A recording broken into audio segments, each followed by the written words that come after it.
ইঞ্জিনের সাউন্ডটা মধুর মতো করতে হলে কোন কাজটি করা দরকার দেখুন। এই যে ট্যাপেট অ্যাডজাস্ট যেটাকে বলে, এই ট্যাপেট অ্যাডজাস্ট করতে হবে সঠিকভাবে। এই যে ফ্লার গেজে দেখতে পাচ্ছেন অনেকগুলা মাপ থাকে, কোন মাপটা আপনি দিবেন সুইচ করে নিতে হবে, কারণ একটি ইঞ্জিনের ট্যাপেট অ্যাডজাস্ট করতে হয় তার কিলোমিটারের উপরে নির্ভর করে।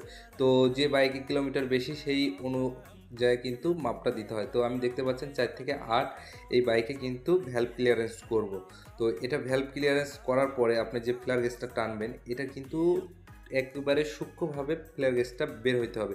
বেশি টাইট হয়ে গেলে গাড়িটা ভারী হয়ে যাবে, তেল খরচ বেশি হয়ে যাবে, গাড়ি দম ফেলবে।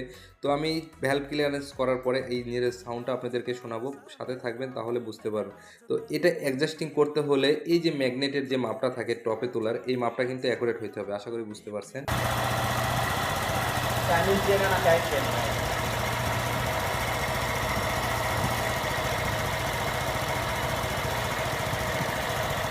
ইঞ্জিনের সাউন্ডটা মধুর মতো করতে হলে কোন কাজটি করা দরকার দেখুন। এই যে ট্যাপেট অ্যাডজাস্ট যেটাকে বলে, এই ট্যাপেট অ্যাডজাস্ট করতে হবে সঠিকভাবে। এই যে ফ্লার গেজে দেখতে পাচ্ছেন অনেকগুলা মাপ থাকে, কোন মাপটা আপনি দিবেন সুইচ করে নিতে হবে, কারণ একটি ইঞ্জিনের ট্যাপেট অ্যাডজাস্ট করতে হয় তার কিলোমিটারের উপরে নির্ভর করে।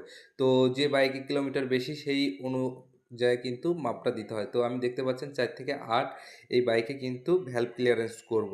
তো এটা ভ্যালভ ক্লিয়ারেন্স করার পরে আপনি যে ফ্লার গেজটা টানবেন এটা কিন্তু একেবারে সূক্ষ্মভাবে ফ্লার গেজটা বের হইতে হবে। বেশি টাইট হয়ে গেলে গাড়িটা ভারী হয়ে যাবে, তেল খরচ বেশি হয়ে যাবে, গাড়ি দম ফেলবে। তো আমি ভ্যালভ ক্লিয়ারেন্স করার পরে এই ইঞ্জিনের সাউন্ডটা আপনাদেরকে শোনাবো, সাথে থাকবেন তাহলে বুঝতে পারবেন।